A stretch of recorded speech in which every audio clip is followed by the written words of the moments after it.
Thank you. The microphone is a device for distorting the human voice, and this is not a very large room. Imagine that it is about 1,000 years ago, somewhere in Europe, and you are one of a line of 10,000 men with spears facing that way. And the reason you're doing it is that coming at you from that direction are another 10,000 men with spears on horseback. And you do a very quick cost-benefit calculation. You say, if all of us stand, and if we plant our spears and hold them solidly, with luck we can break their charge. And if we do, some of us will die, but most of us will live. If we run, horses run faster than we do. So I should stand. I'm sorry, I made a mistake. I said we. I don't control him and him. With 10,000 men, whether I run has very, very little effect on whether we stop their charge. If everybody stands and I run, I won't be one of the ones who gets killed. And if everybody runs, I'd better be running, otherwise I'm certain to die. Everybody makes this calculation. We all run, and most of us die. Welcome to the dark side of rationality. This is an example of what I think of as market failure. I believe it's a mistake to think of market failure as being specifically about ordinary economic markets. That market failure describes a situation that occurs in many different contexts, where individual rationality does not lead to group rationality, which is what I've just described. Let me give you the modern version of it. We're going to now fast forward to somewhere around World War II, and you're a soldier in a foxhole, and what you're supposed to be doing is to watching for enemies and shooting them. And of course, doing this is quite likely to get you killed. So what you do instead is to keep your head down, shoot random shots in the right direction. With luck, that keeps the enemy's heads down, and at least your officer won't know that you're not aiming. The rough estimates for the U.S. Army in World War II is that the ratio of bullets fired to enemies killed was roughly 20,000. All right, that's a fairly striking fact, and I think illustrates why the standard picture of how warfare goes is wrong. Let me now describe exactly the same logic in an even more modern situation. The theory of our democratic system, what I think of as civics class democracy, is that the reason it works is that if politicians don't do good things, we vote them out. In order for that to work, the voters have to know what the politician is doing and whether it's good. Knowing what any particular politician is doing is quite a lot of work. You have to actually follow them, figure out how he voted on which issue and why. And for some reason, politicians almost never campaign on the theme, I'm the bad guy. As far as I know, nobody has ever introduced a bill into Congress with the title, A Bill to Make Farmers Richer and City Folks Poorer. Although, in fact, such a bill has been introduced essentially every year for, about the last 80 years, roughly. All right? So that means that in order to make this model work, the individual voter has to spend a lot of time and effort being well informed about what's happening, about what policies are good or bad, and so forth. What's the payoff for doing that? Well, there are a few people whose hobby is politics the way other people's hobby is baseball, and so they follow politics the way other people follow batting averages. But if your objective is simply to improve the world, it's pretty easy to see that in a presidential election, the chance that your vote will be decisive is somewhere between 1 in a million and 1 in 10 million. Much less than that in some states, actually. It would depend on the state. And if there is a benefit from getting a better person, you share that benefit with 300 million fellow citizens of your country. Your share is fairly small.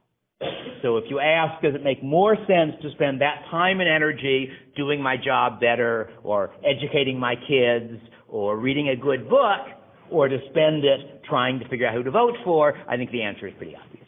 And this explains why, in practice, most Americans, in fact, are rationally ignorant. Rationally ignorant because the cost of the information to them is greater than the benefit to them. So that's the modern version of the same thing. And as I say, all of them ought to be covered by the general term market failure. Whether it's market failure in the political market failure on the battlefield, market failure in a firm putting out pollution, those are all logically the same thing. And they all come from situations where you have a decentralized system where the individual actors are not receiving the net benefit of their action. All right? The ideal decentralized system is set up so that you get the benefit of what you do and pay the cost. Or at least, if you get $10 less than the benefit, you pay $10 less than the cost. This is pecuniary externalities for people who are familiar with the term. But if you don't have that condition, then the decentralized system will work less well than would a centralized system with a perfectly wise ruler, which happen to be in short supply, so it's not really an alternative. But you can see that where individuals bear a very small part of the cost of their action or receive a very small part of the benefit, they are unlikely to find it in their interest to take the right action. I thought it might help if I used slides. Oh, see, that was supposed to, sorry. That's the button I wanted. Just to summarize what each of my sets of stories is about. And this is a story about the public good problem or about market failure more generally. Let me now tell you a puzzle I'm fond of, which illustrates something related to market failure. Two Bedouins are riding their camels through the desert with the oasis a mile or two away.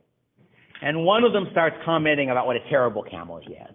This beast of mine, this snail masquerading as a camel, has got to be the slowest beast in all the deserts of Arabia.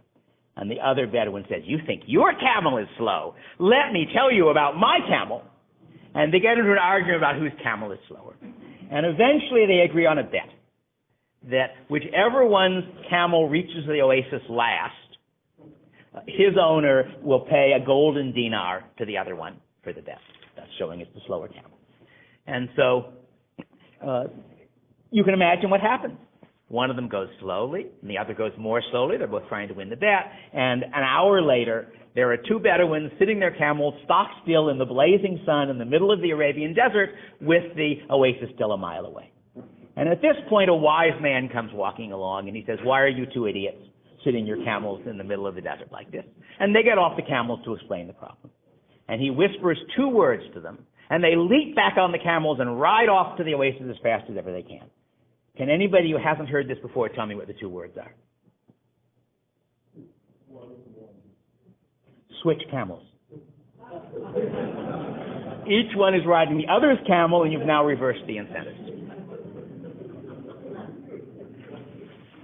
Now let me tell you another story, which I don't have as good an answer to. Jose robs a bank in Texas and flees south across the Rio Grande with the Texas Rangers in hot pursuit. And they catch him in a little town in Old Mexico, only to discover that Jose speaks no English and none of them speak any Spanish. So they draft the local schoolmaster as a translator. And the Rangers say to the schoolmaster, ask Jose where he has hidden the money. The Gringos want to know where you've hidden the money. Tell the Gringos I will never tell them. Jose says he will never tell you. The Rangers pull out their six guns, cock them, point them at Jose's head. Tell Jose that if he does not tell us, we will kill him. The Gringos say, if you do not tell them, they will kill you. Jose begins to tremble with fear. I buried it by the tree at the end of the bridge. Jose says he is not afraid to die.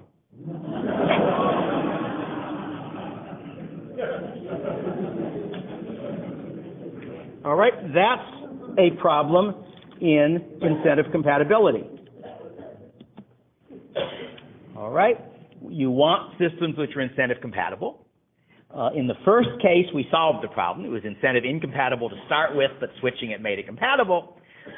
In the second case, it's not clear what the solution is. Presumably, if the school teacher has figured it out right, the Rangers kill Jose, they search, they don't find the money, they go away, and he digs it up, which is obviously his plan. So that raises the question of engineering incentives. How can you change a system so that you go from having inefficient incentives to having efficient incentives? And the camel joke is sort of my favorite, really simple example of that. But there are a lot of others. I'm currently working on a book on legal systems very different from ours. And one of the many systems I'm looking at is the legal system of Periclean Athens, which I like to describe as the work of a mad economist. It's full of clever ideas that might or might not work. And one of them is their solution to the problem of producing public goods. And the Athenian solution to that problem was that if you were one of the richest Athenians, every other year you had to pay for producing a public good. So the relevant magistrate comes up to you and he says, you've heard that we're sending a team to the Olympics this year. Congratulations, you're the sponsor. Look at that beautiful trireme down by the deck. You and another guy, because triremes are expensive, you're paying her bills this year. There were two ways of getting out of it. One of them was to show that you had already done one of these things this year or last year. The other was to show that there was another Athenian who hadn't done it last year, wasn't doing it this year, and was richer than you are. And the question is, how in a society without accountants, without IRS, without banks, how do I prove that you are richer than I am? And it's an economist's answer, which is why I like the story. Any guesses? I offer to trade everything I own for everything you own, and if you turn me down, you have admitted you're richer than I am. Like most clever ideas, it's got potential problems, but it's nonetheless a really lovely idea if you think about it. Let me give you another one, and this is a story I got from Ari Glazer, who at least used to teach economics at University of California, Irvine, where I visited for a quarter a long time ago. Ami wants to buy a used car. So he goes to a used car dealer, he finds a car he likes, and he says, I'm interested in this car. If I pay you some extra, will you give me a 1-year warranty on it? And the dealer says no. And he goes on, and after a while, he eventually finds a car he likes, where the dealer says, yep, extra $500, I'll give you a 1-year warranty. All right, says Ami, I want the car, I don't want the warranty. All right. Ami's a clever guy. I think he's also the one who had an elegant solution for the problem of deciding whether to permit mergers. And that is that when someone applies for a merger, if the other companies in the industry oppose it, you permit it. And if the other companies in the industry support it, you don't permit it. And I will let you think about the logics of imperfect competition as to why that's... Of course, it only works until people find out you're doing that, but it's still a clever idea. Let me describe another problem of this sort that all of you as teachers have faced. And that's what I think of as the silent student problem. That you explain some idea that you think is perfectly clear, and you've explained it perfectly clear. You say, now, did everybody follow that? And nobody says anything. And so you go on, and only when you grade the midterm do you discover your mistake. And if you think about it, this is logical behavior. That the individual student who doesn't understand it says to himself, first, if I say I don't understand it when maybe the other ones do, I'll look stupid. And even if the professor isn't explicitly grading for that, he's less likely to give me a good grade if I seem to be stupid. And I'll look stupid to the other students, and I care about how they feel, so I'll keep my mouth shut.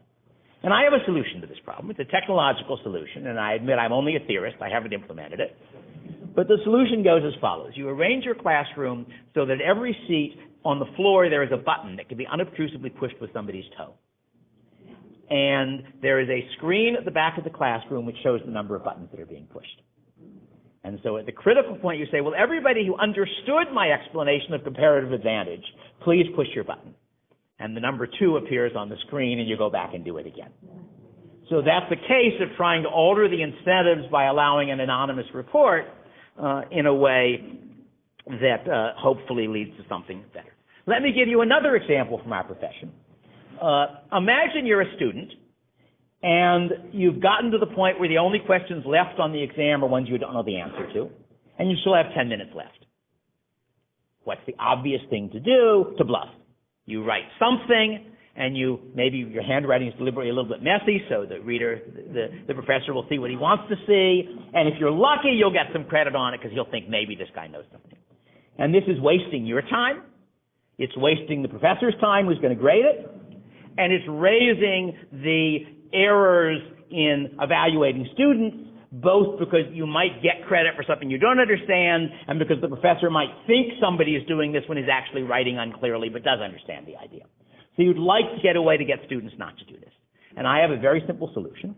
I start with the story of why Socrates was the wisest man in Athens. The oracle told him he was the wisest man in Athens, and he was puzzled by that because he didn't know anything. And then he came back to Athens and talked to people for a while, and he concluded that the oracle was right. No one else knew anything either, but they thought they did. So in my class, on my exams, you get credit for knowing that you don't know something. The standard rule I give is that any question you leave blank or write I don't know, you get 20%. And that way, unless you think you know more than 20, because you can get less than 20% if you write an answer, all right? So unless you think you know more than 20%, it is in your rational self-interest to leave it blank. And that saves me some time and trouble, and it saves them some time and trouble. So that's another example. And I want finally to discuss a case related to this, which actually occurred to me. And I wrote a price theory textbook a very long time ago. And many years later, I decided to try rewriting that book as a book aimed at the intelligent layman. That my model was The Selfish Gene, if any of you have read it, which is a very good book on evolutionary biology that you read for the fun of it. And that's how my Hidden Order got written. And it occurred to me when I was writing Hidden Order that because this was written for the intelligent layman, not for college students, nobody was going to be forced to read this book. And that meant that if at any point in the book the reader decided that it wasn't worth reading anymore, he would stop, unlike a student who's assigned something. So I deliberately tried to design that book so that every chapter started with a hook, started with some puzzle, some question, some interesting idea, which would get resolved by the end of the chapter and would therefore keep the student reading. And if you think about the incentives in producing textbooks, the incentive in producing a textbook is not either to write a book that will do a good job of educating someone or that will be entertaining to read. It's to write a book that professors will assign. And that's a rather perverse incentive since the professor's interest is not identical to the student's interest. So that's yet another example of the problem that I think of as engineering incentives. Let me now go on to another bit of economics that I think you can explain with good stories. And I want to start with a puzzle that's actually in my price theory textbook and that I'm still rather fond of. And so I thought I'd put all of it up here so you could read it. I don't know why it's gray. It shouldn't be, but that was my mistake. You're a hero with a broken sword, Conan, Boromir, or your favorite Dungeons & Dragons character, being chased by a troop of bad guys, bandits, orcs. Fortunately, you are on a horse and they are not. Unfortunately, your horse is tired and they will eventually run you down. Fortunately, you have a bow. Unfortunately, you have only 10 arrows. Fortunately, being a hero, you never miss. Unfortunately, there are 40 bad guys. The bad guys are strung out behind you as shown. There was actually a picture in the book. Use economics to get away. Any suggestions? How do you use economics to get away?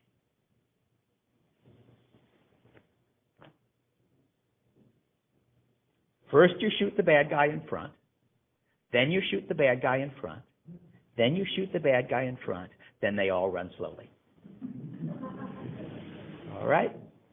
So the critical point here is that you can't impose a high enough average cost to discourage them because they're still coming and they know you're a hero, but you can impose a high enough marginal cost. Now let me tell you a real story, at least one. I don't know that it's a real story, but it's out of the 13th century account, and it may well be real. And it happened at the Battle of Clontarf, which was a battle in Ireland between a Viking army led by Sigurd, the Jarl of the Orkney Islands, with some Irish allies, and an Irish army commanded by the High King of Ireland, Brian Boru. And this one, I actually have a poem somebody wrote which tells the story, and I like it, so I will impose it on you. Sigurd, the Jarl of the Orkney Isles, has called to his banner a Viking band and sailed to Dublin to make himself king of the Irish land. But crowns are never so quickly won, the Norns they know. The king of the Irish blocks our way, we must to battle go. The raven banner of the Orkney Jarl brings luck in battle, but the bearer dies. 2 men have fallen 'neath its wings today, but still the raven flies. The Jarl tells a 3rd man to take it up. The 3rd man answers, no. The devil is your own, take it up yourself, and back to battle go. 'Tis fitting the beggar should bear the bag, replied the Jarl, and I'll do so here. He fought with the banner tied round his waist and fell to an Irish spear. He fell, and the Irish broke our ranks. We had no choice but flight. But I'm not hurried. It's a long way home. I won't get there tonight. And the tale is out of Njál Saga, which was written in the 13th century The actual battle happened about 1014, and you can see the logic of it, that they believed that there was a spell on the banner such that as long as it was carried, the army would advance, but whoever carried it would die. And I like this not just because it makes the marginal versus average point, but because one of the responses you sometimes get in arguing economics is, well, maybe modern people are sort of cold-blooded cost-benefit evaluators, but not those other people. Well, Vikings are sort of our prototypical heroic warriors. And according at least to a story that the Norse themselves told and presumably believed, in a whole army of heroic Vikings, 3 men, counting the youre, were willing to die in order to get victory. All right, so it's a good story, and I think quite a useful story from that standpoint. But then to apply the same principles in a somewhat more recent example, think about how you set up a tax that doesn't collect any money. What do? It's very simple. You say, well, rich people don't really need their money. So let's look at where the 90th percentile of the income distribution is, say $150,000. 100% tax on everything above that. Well, you're not going to collect very much money, because once you've set that up, very quickly you will discover that nobody earns more than $150,000, at least in visible taxable income. Well, all right, 90th percentile has gone down a little bit. Now we set it at $130,000. Follow out the logic, and you end up with a 90th percentile at 0 and a tax revenue at 0. All right. So the logic is exactly the same as the superhero problem. First, you shoot the dollar in front. Then you shoot the dollar in front, then you shoot the dollar in front, then they all run slowly. So it's a neat way, I think, of showing how the same economic logic applies across a wide range of human behavior, which is what economics is ultimately about. Let me push my button. That's what that one is more or less about. Let me go on to another interesting question. And this is one which I get into because I teach economic analysis of law.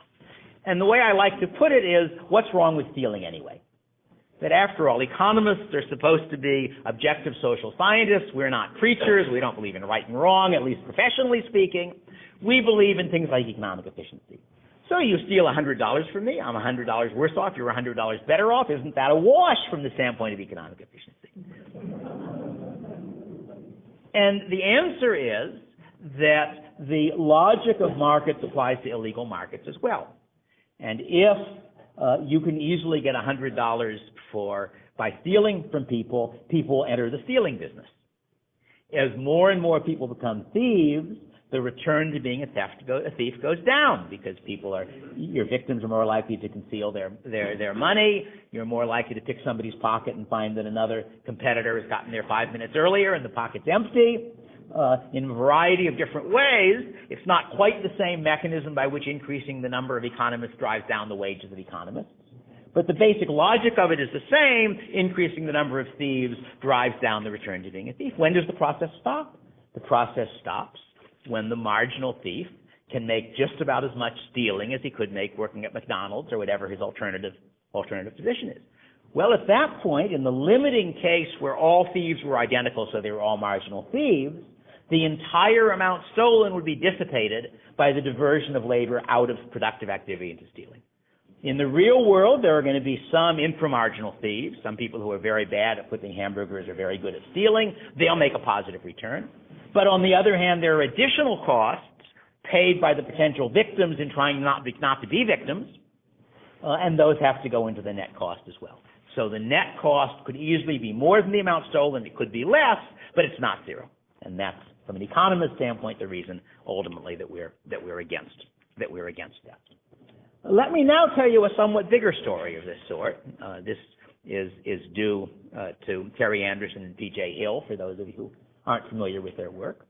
And they argue that the Homesteading Act, under which large parts of the U.S. became private property, was the largest mistake the U.S. government has ever made, since it, by the same logic I've just described, wiped out the land value of the U.S. All right? Think about the situation. There is a piece of land beyond the effective frontier of settlement, and if you go and farm there now, you'll lose $5,000 a year, because there are no markets, there are no railroads, there are probably no roads, there are hostile Indians, various things of that sort. On the other hand, as the frontier moves out, in another 10 years, the loss goes to zero. Another 10 years, you just break even farming it, and it then goes up from there. Whoever farms that land for 8 years or whatever the length of time is in the Homesteading Act owns the land. So you say, well, let's wait until the point at which it just covers its cost and go out there, and what do you discover? You discover, of course, that someone is already there, because someone else can do the arithmetic, and he can say, owning the land as of 1900, say, which is when it becomes worth farming, gives me a present value of $300,000. After all, the amount I'm getting is going up and up over the years. I'm willing to lose a little bit of money. I'm willing to come a year early and lose a few $1,000s in order to get a property right that's worth $300,000. But if you come a year early, you have the same problem because someone else did the same calculation and came 2 years early. And if you run through the logic of that, this of course is rent seeking, if you run through the logic of that situation, you see that the land will get settled early enough so that the amount that you lose in premature farming just balances the amount that you eventually get from the value of the land. That was the Hill and Anderson argument. Now, I actually have a sequel to that story because I got interested in it and I read up on the literature of the conversion of land to private property. And, of course, Anderson and Hill's solution was they should have auctioned the land off. And then the same amount of money, instead of being spent trying to farm prematurely, would have gone to reduce taxes or to pay for the government doing something or something of that sort. The problem is that they had tried that method. That, in fact, Homesteading Act was about 1860-something. And prior to that, there were attempts to auction off the public lands. What happens? They announced that a particular land in the far west, probably almost as far west as we are now, is going to be opened up for settlement. And you are the representative of a consortium of entrepreneurs in Boston, and you go out to pick some good land to bid on. And you find that the process for allocating the land is being held in a local courthouse, and the local courthouse is full of rough, tough frontiersmen with guns leaning up against the wall and Bowie knives in their boots, and they explain to you very politely that around here, stranger, people don't bid against a settler for his land. Because, in fact, the land has been illegally settled in advance. All the best parts are already taken. And it would be very risky for you to bid for pieces of land which, legally speaking, are unowned, but in fact are owned. So that was what happened. When that doesn't work, the settlers are, after all, voters. And so they try to persuade Congress that even though we agree in principle this auction is a fine idea, we are brave settlers out on the frontier, so you should let each man buy his bit of land in advance of the real auction for a nominal price. So in fact, there were real problems in auctioning off a resource, an inhomogeneous resource belonging to a political institution, which may help to explain why homesteading worked the way it did.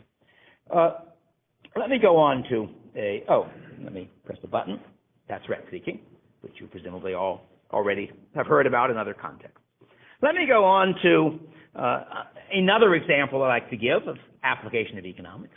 And this is to imagine that you're in the supermarket with an armful of groceries, and the question is, which line do you go to?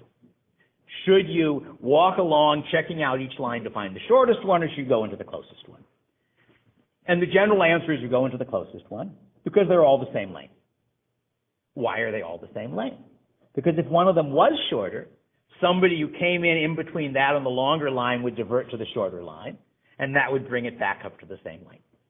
So the first approximation, you can go on to more complicated situations, to corner solutions and transaction costs. No, but the first approximation is that you can expect all the lines to be the same length. And therefore, since it's costly to you to go searching with your armful of groceries, you go into the nearest lane. Let's apply the same logic on the highway. And I'm sure you've all had some version of this experience. You're driving along on a rather busy highway, and you say, the lane to my left is moving a bit faster, I'll switch over.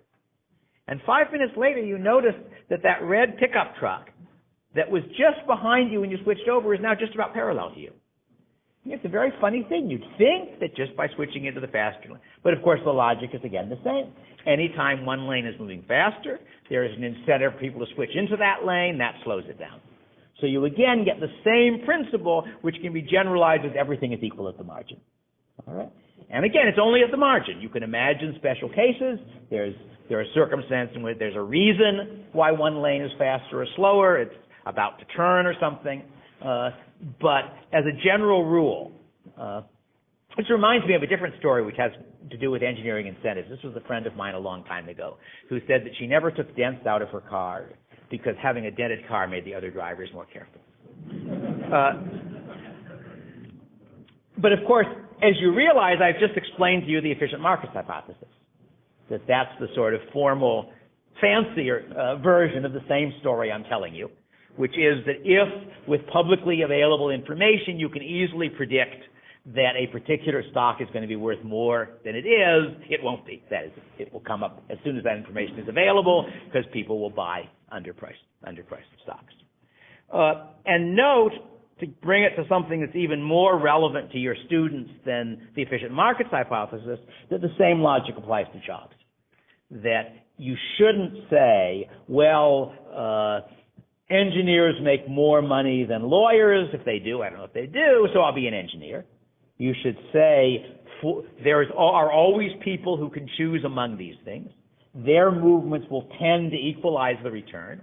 If engineers make more money, either it's harder to become an engineer, or it's riskier, or they work harder, or they get less social status, or you don't know what it is.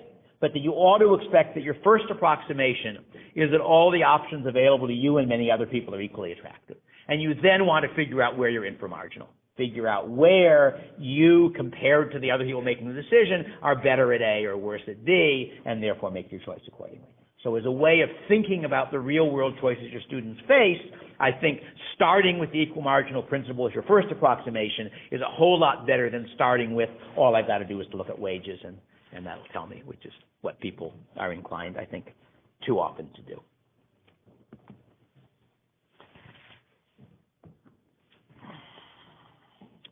I think it is late enough that I'm going to skip two things, which we can come back to if we have more time, which have to do basically with the marriage market, which is a lot of fun, and talk about this point, which I shouldn't really have put up there because I usually put them up after I finish telling the stories.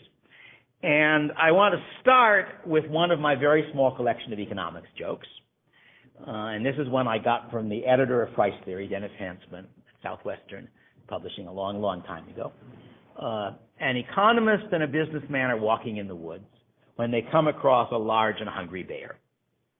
And the economist turns to run. And the businessman says, "Don't be stupid, you can't outrun a bear." "No, but I might outrun you." All right. And that is demonstrating a general point, which is that someone, or in this case a bear, wants to do something that will hurt you. The reason isn't that he wants to hurt you. The reason is he wants to accomplish something. He's hungry. So the question is, how can you arrange that the best way of accomplishing what he wants to accomplish doesn't hurt you? Now let me tell you two more stories along these lines. Consider the question of what happens if private citizens carry handguns, which, as you probably know, is a politically loaded issue. Concealed carry is the technical term for it. An ex-student of mine did an article on it a long time ago, which has gotten him into quite a lot of trouble and conflict and so forth. And it's tempting to say that, after all, criminals are professionals. So in a fight between a mugger and a victim, the mugger will usually win, with or without guns. That's probably true, but that's not the decisive thing. Imagine that one little old lady out of 10 carries a pistol in her purse. And imagine that when a mugger tries to mug a little old lady, 9 times out of 10 she drops the pistol or shoots herself in the foot. And 1 time out of 10 she kills the mugger. All right? She's losing on average. But little old ladies rarely carry enough money to be worth 1 chance in 100 of getting killed. So what you have done is to make mugging not impossible, but unprofitable. And my favorite explanation of this idea is actually a science fiction story. It's a story by Poul Anderson, which is in my very short list of works of literature that can be used to teach economics. And the story is called Margin of Profit. And it is set in a future where there's interstellar transport. And the protagonist is Nicholas von Rijn, who is the head of Solar Spice and Liquors, which is a big interstellar trading firm. And the problem is that there is a small and rather unpleasant empire which is sitting right on top of a trade route that they want to follow from one planet to another. And this Borthu, it's called.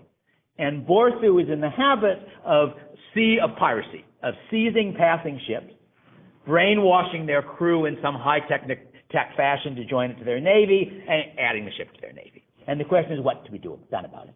And so von Rijn consults with his peers, with the heads of the other major trading firms, and it's pretty clear that Borthu is not a very large state. The trading firms are pretty rich. If they were willing to put enough money into it, they could fight a war with Borthu and defeat them. But that would cost more money than all the profits on that trading route are ever going to be worth, so they're not going to do that. And so von Rijn gets the others to agree that if one of them solves the problem, the others will give him a bonus out of their return from the trade route.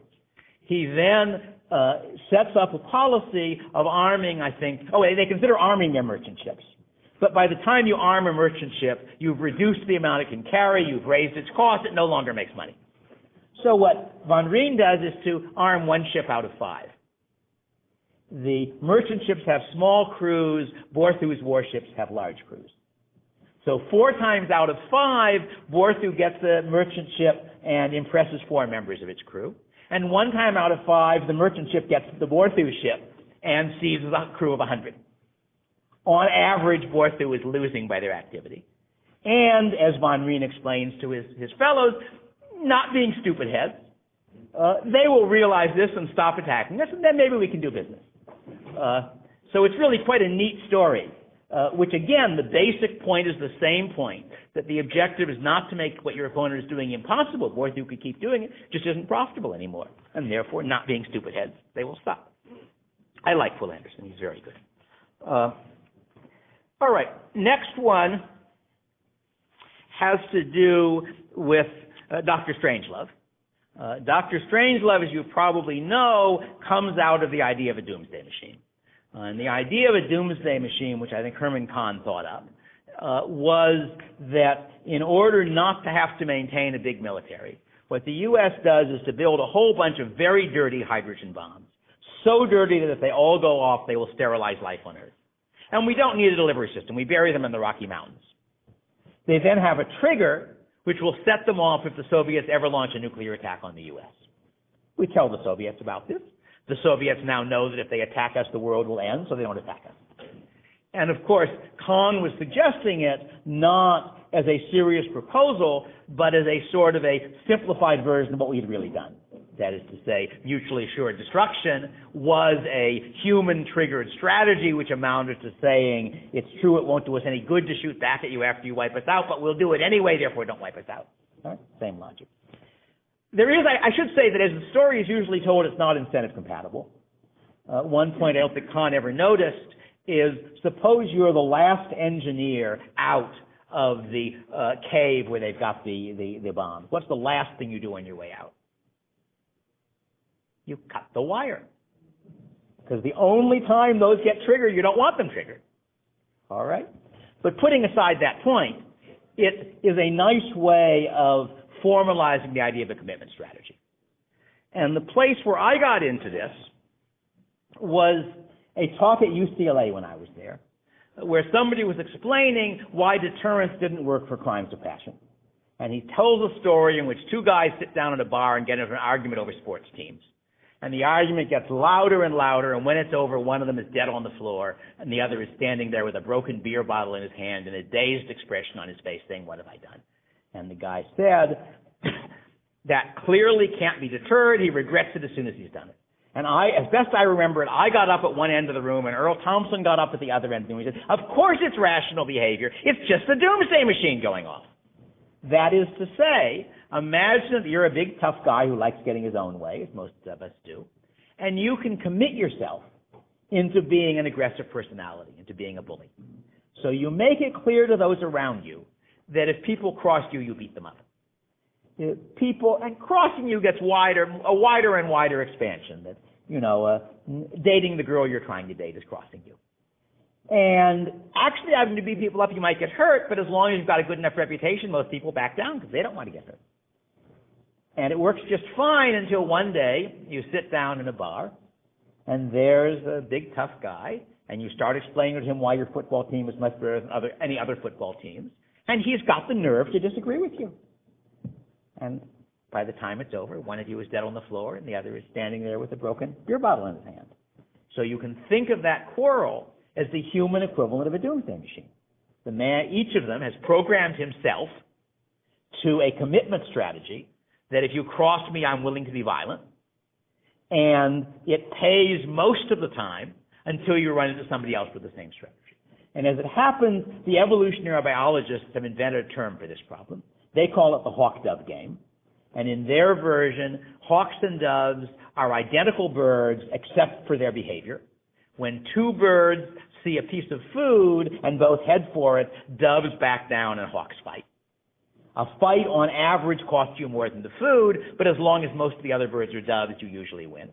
And if you work through the math of it, you can see that if you raise the cost of a fight, the equilibrium number of hawks goes down.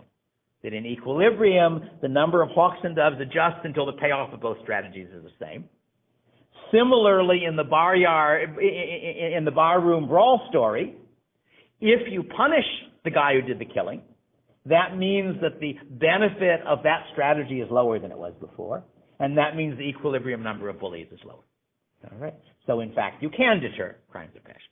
I should say Earl Thompson is the person who taught me about commitment strategies a long time ago. He sort of persuaded me that they were one interesting way of thinking about the world, one of the things that was going on.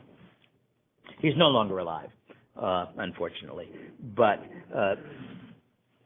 as I got into a discussion on my blog, it turned out that the same student who wrote the piece on concealed carry that I mentioned, the same ex-student of mine, had also been a friend of Earl's. He was a graduate student when Earl was a professor at UCLA, as was I, and was also an admirer of his. Said he gotten a lot of his education arguing with Earl.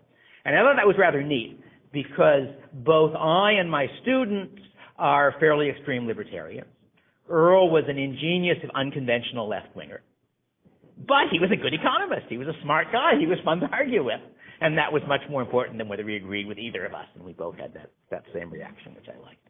Let me say a little bit now, more generally, about the approaches that I've been trying to illustrate.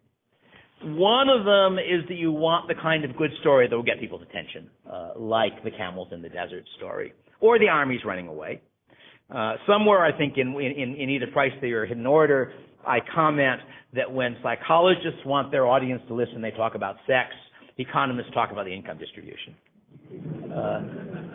But sex works too. And one of the chunks I didn't go through was explaining the problems with the barter market as the explanation for why so many people are frustrated. Because if you think about the marriage, dating, sex market, unlike most markets we're on, that's necessarily a barter market. Because if I'm sleeping with you, you're sleeping with me.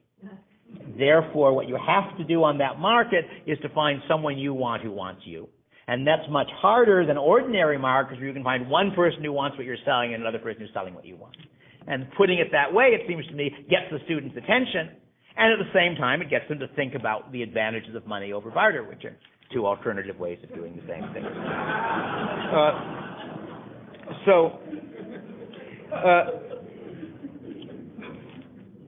A lot of people think of economics as sort of being about money and being boring. And so part of what you want to do is to show applications such as the ones I've been showing, where the logic of economics is being applied outside of what we usually call the economy, where you're looking at armies running away, why marriages are less stable than they were 200 years ago, which is basically because there is less relationship-specific sunk cost in a marriage, which comes out of the fact that we have much greater division of labor and household production and much lower infant mortality. I go through those arguments in my books if you're curious. So you would like your story to be one people will remember and ideally even repeat. That probably the story of mine that's got most coverage is the explanation of how you can grow automobiles. And the story is that we've got two technologies in producing automobiles. We can build them in Detroit or we can grow them in Iowa. And how do you grow automobiles in Iowa? You grow the raw material automobiles are made out of, which is called wheat. You load it on a ship. You send the ship into the Pacific, and it comes back with Hondas on it. And that's the technology for producing automobiles. And that's an important point, because what that tells you is that auto tariff is not protecting American workers from Japanese workers. It's protecting American workers from American farmers. It's essentially a way of taxing one of two alternative technologies for production in order to favor the less efficient technology. So that's a useful point. I discovered sometime in the last year or two that I was an unintentional plagiarist, that same argument in a much longer and a more elaborate form was made in print by someone else long before I made it. And I looked at his version, and my version is a paragraph or two, and his version is, I think, a couple of pages.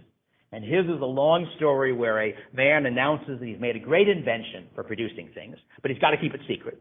And he sets up his factory with all sorts of security barriers on the coast, and he buys inputs, and he sells high-quality, low-cost outputs of various consumer goods. He's a hero. Everybody says this is a wonderful example of American progress, until someone sneaks in and discovers that all he's doing is exporting and importing, and now he's seen as a swindler. But the point is, I think his is a better story, and his is a longer and more detailed story, but mine is much easier for people to remember and repeat, with the result that mine has spread, and I only discovered his when somebody happened to point me at it.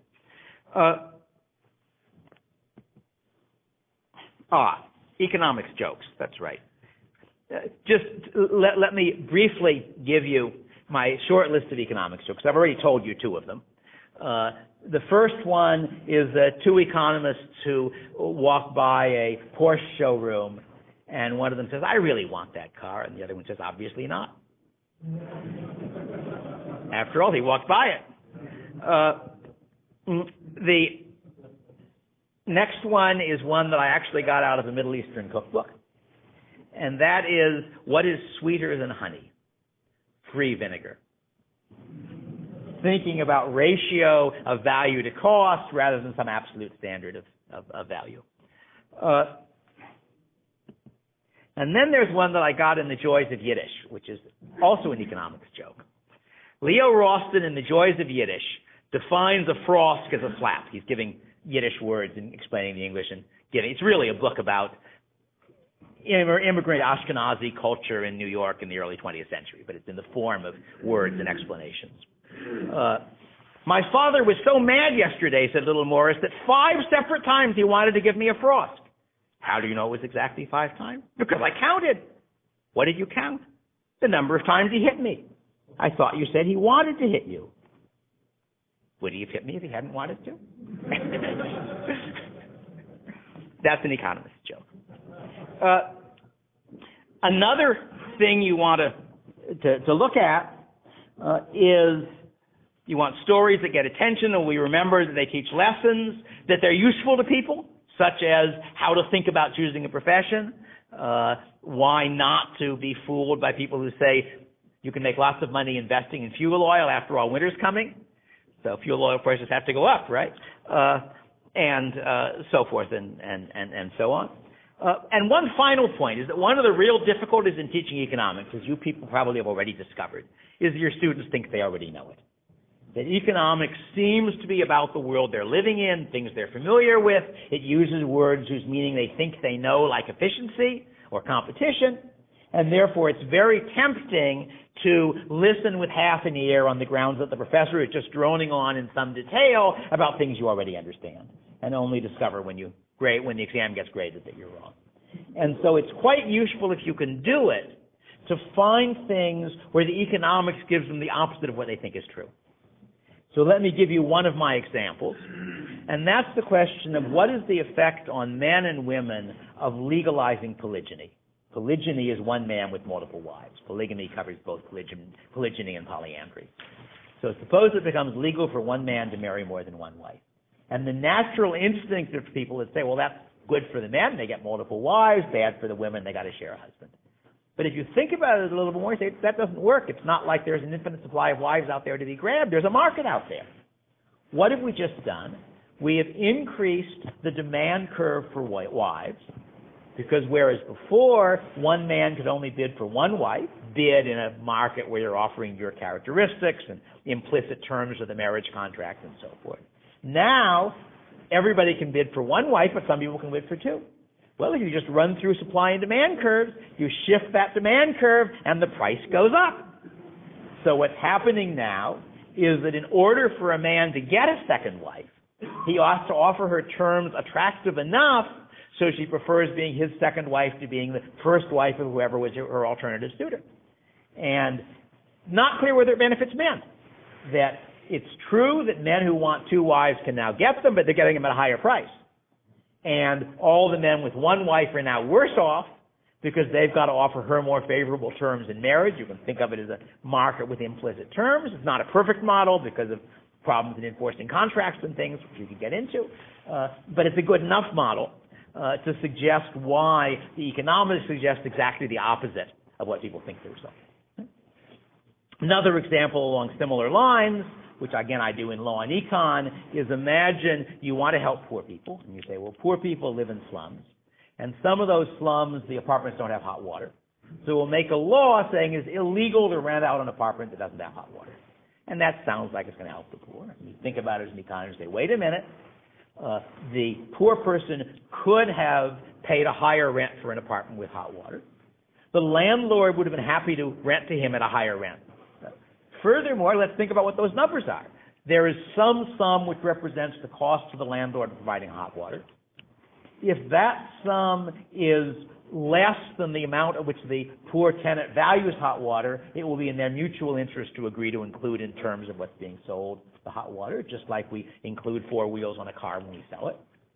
If it isn't, if you then look at how the demand and supply curves shift when you change the characteristic of the good to make it more expensive to produce and more valuable, it's pretty easy to show that the shift will result in raising rents by an amount more than the value to the tenant and less than the cost to the landlord. So that what looks like a choice that benefits one group at the expense of another, in fact, hurts both groups. So that's another example, but the more general point really is that you want to think about cases where what seems obvious to them isn't true, because that you may not convince them, but at least they'll have to think about it in that case. And of course, the final example you're probably all familiar with is the question of who pays for Social Security. That everybody knows, not many people know, that Social Security is paid half by the employee and half by the employer.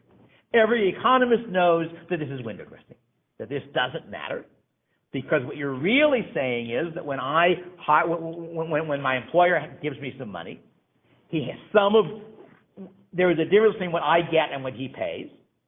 It doesn't matter whether that dollar bill is handed over by him just before he pays it to the government or by me just after. In either case, the difference is the same. In either case, the equilibrium wages are going to be, the before and after tax wages are being the same. It's pretty easy to demonstrate, as you probably know. Who really pays, you don't know. That was going to depend on elasticity of supply and demand. But the basic point is seeing that who pays in that sense is pure window dressing, which I think most people are not going to realize. All right, I wasn't sure I could get through all of this in the time I had appointed, but I think I have. So why don't we now have discussion and questions and things. Anybody have any questions?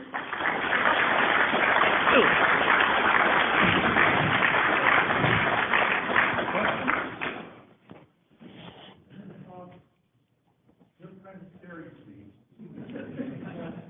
I'm related to two PhD physicists at the University of Chicago, one who is quite a bit older than either of us, whose ideas sound so familiar, it's like being back at home. And I had a dad who was a union member, and he was a libertarian because he didn't like people interfering with him getting his beer. So he had made his bathtub gin. He resented all these laws, and there's libertarians just don't, so you're scary. All right. I don't mind. Any other questions? Oh, by the way, our brother was a theoretical physicist, and he couldn't do that, but his advisor was just one of the local series.